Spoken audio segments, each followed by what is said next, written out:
নমস্কার বন্ধুরা, আমার এই ছোট্ট চ্যানেলে আপনাদের সবাইকে স্বাগতম। আমি আজকে মটরশুঁটি আর ডিম দিয়ে আপনাদের দারুণ স্বাদের একটা রেসিপি করে দেখাবো।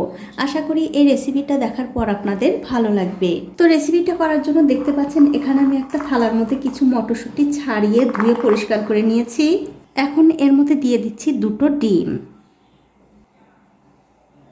এবারে ডিম শুদ্ধ এই মটরশুঁটিগুলো একটা মিক্সিং জারে দিয়ে দিতে হবে, দিয়ে খুব ভালো করে ডিম আর এই মটরশুঁটি বেটে নিতে হবে। তবে বন্ধুরা এর মধ্যে কিন্তু জলের দরকার হবে না, এই মটরশুঁটি থেকে যে জলটা উঠবে সেটা দিয়েই কিন্তু এই পেস্টটা করতে হবে।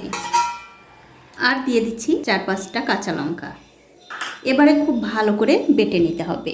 দেখুন মিক্সিতে কিন্তু আমি খুব ভালো করে বেটে নিয়েছি। এবারে আমি ওই থালাতেই ঢেলে নিচ্ছি। এখন এই মিশ্রণের মধ্যে দিতে হবে স্বাদ মতো নুন, জিরার গুঁড়ো, হলুদের গুঁড়ো, লঙ্কার গুঁড়ো, একটুখানি পেঁয়াজ কুচি, সবশেষে এর মধ্যে দিতে হবে 2 চামচ বেসন। এবারে হাত দিয়ে সব উপকরণ খুব ভালো করে এই কড়াইশুঁটির সঙ্গে মিশিয়ে নিতে হবে। তো বন্ধুরা দেখতে পাচ্ছেন এই মিশ্রণটা কিন্তু অনেকটাই জলজলে আছে, তার জন্য আমি এর মধ্যে আরও 1 চামচ বেসন দিয়ে দিলাম। তারপর আবারও খুব ভালো করে মাখিয়ে নিতে হবে।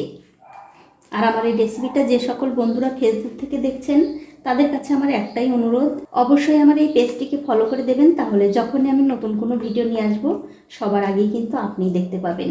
দেখুন এটা কিন্তু খুব ভালো করে মাখানো হয়ে গেছে। এখন আমাদের যা করতে হবে, একটা কড়াইতে দিতে হবে সাদা তেল।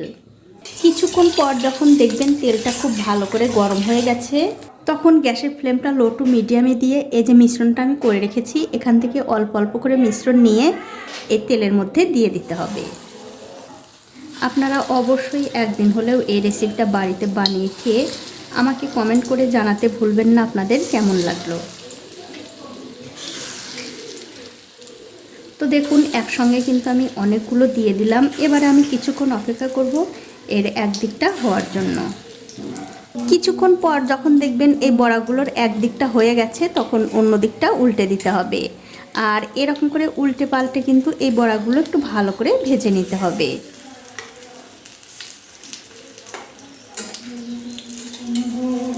তো দেখুন বন্ধুরা সবগুলো বড়াই কিন্তু আমি উল্টে দিলাম। এভাবে উল্টে পাল্টে এই বড়াগুলো আরও কিছুক্ষণ ভেজে নেব। দেখুন বড়াগুলো কিন্তু আমি উল্টে পাল্টে খুব ভালো করে ভেজে নিয়েছি। এখন এই বড়াগুলো আমি তুলে নিচ্ছি। তুলে অন্য একটা বাটিতে রেখে দিলাম। আর এই একই রকম করে কিন্তু সবগুলো বড়াই ভেজে নিতে হবে।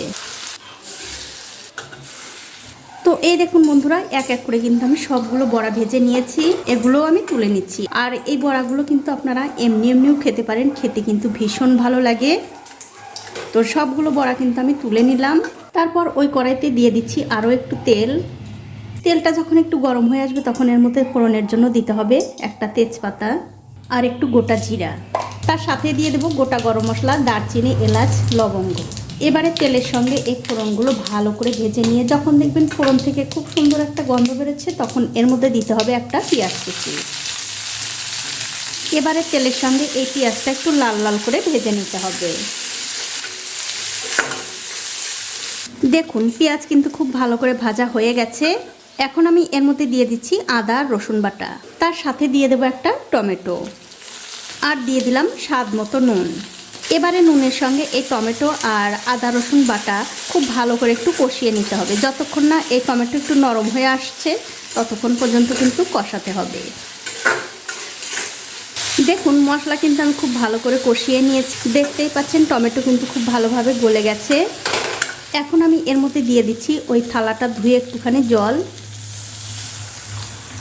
তার মধ্যে দিয়ে দিলাম একটুখানি হলুদ, লঙ্কার গুঁড়ো, 1 চামচ জিরার গুঁড়ো, 1 চামচ ধনিয়ার গুঁড়ো, সবশেষে এর মধ্যে দিয়ে দিচ্ছি স্বাদ মতো নুন। নুন কিন্তু বন্ধুরা অবশ্যই বুঝে দিতে হবে, তার কারণ অনেকবারই কিন্তু নুন দেওয়া আছে। এবারে গ্যাসের ফ্লেমটা মিডিয়ামে রেখে এই মশলাটা আবারও খুব ভালো করে কষিয়ে নিতে হবে। দেখুন মশলাটা কিন্তু আমি খুব ভালো করে কষিয়ে নিয়েছি। এবারে গ্যাসের ফ্লেমটা বাড়িয়ে দিয়ে ওই মশলার থালাটা ধুয়ে দিয়ে দিচ্ছি আরও একটু জল। তবে বন্ধুরা জল কিন্তু খুব একটা বেশি দেওয়া যাবে না। এবারে জলের সঙ্গে মশলাটা খুব ভালো করে মিশিয়ে দিয়ে একটুখানি অপেক্ষা করতে হবে এই ঝোলটা ফুটে ওঠার জন্য। দেখুন ঝোলটা কিন্তু খুব ভালো করে ফুটে উঠেছে। এখন আমি এর মধ্যে দিয়ে দেবো আগে থেকে ভেজে রাখা সেই বড়াগুলো। আর বন্ধুরা এই বড়াগুলো দিয়ে কিন্তু এই ঝোলের সঙ্গে খুব একটা বেশিক্ষণ রান্না করা যাবে না। তার কারণ হচ্ছে এই বড়াগুলো এমনিতেই খুব নরম থাকে। ঝোলের মধ্যে দিয়ে যদি বেশিক্ষণ রান্না করা যায় তাহলে কিন্তু বড়াগুলো ভেঙেও যেতে পারে। তার জন্যই আপনারা গ্যাসের ফ্লেমটা বাড়িয়ে দিয়ে মাত্র 4 থেকে 5 মিনিট রান্না করবেন, তাহলেই কিন্তু হয়ে যাবে।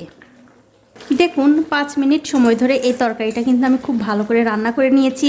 দেখতেই পাচ্ছেন এই ঝোলের মধ্যে বড়াগুলো কিন্তু কত সুন্দরভাবে সেদ্ধ হয়ে গেছে, আর ঝোলটাও কিন্তু অনেকটা ঘন হয়ে গেছে। এখন আমি এর মধ্যে দিয়ে দিচ্ছি একটু ধনেপাতা কুচি। এবারে ধনেপাতা এই তরকারির সঙ্গে ভালো করে মিশিয়ে দিয়ে আমি গ্যাসের ফ্লেমটা অফ করে দেব। আর এই যে দেখতে পাচ্ছেন বন্ধুরা গ্রেভিটা, এই গ্রেভিটা কিন্তু এতটা থাকবে না। যখন এই তরকারিটা একটু ঠান্ডা হয়ে যাবে তখন গ্রেভিটা কিন্তু অনেকটা ঘন হয়ে যাবে। তার জন্য যখন দেখবেন ঠিক এরকম অবস্থায় এসছে তখনই কিন্তু গ্যাসের ফ্লেমটা বন্ধ করে দিতে হবে। এবারে গ্যাসের ফ্লেমটা বন্ধ করে দিয়ে অন্য একটা প্লেটে একটু পরিবেশন করেও দেখাচ্ছি, দেখুন কতটা সুন্দর হয়েছে। তো বন্ধুরা আমার আজকের এই রেসিপিটা আপনাদের কেমন লেগেছে? যদি ভালো লেগেই থাকে অবশ্যই একটা লাইক, কমেন্ট আর শেয়ার করতে ভুলবেন না।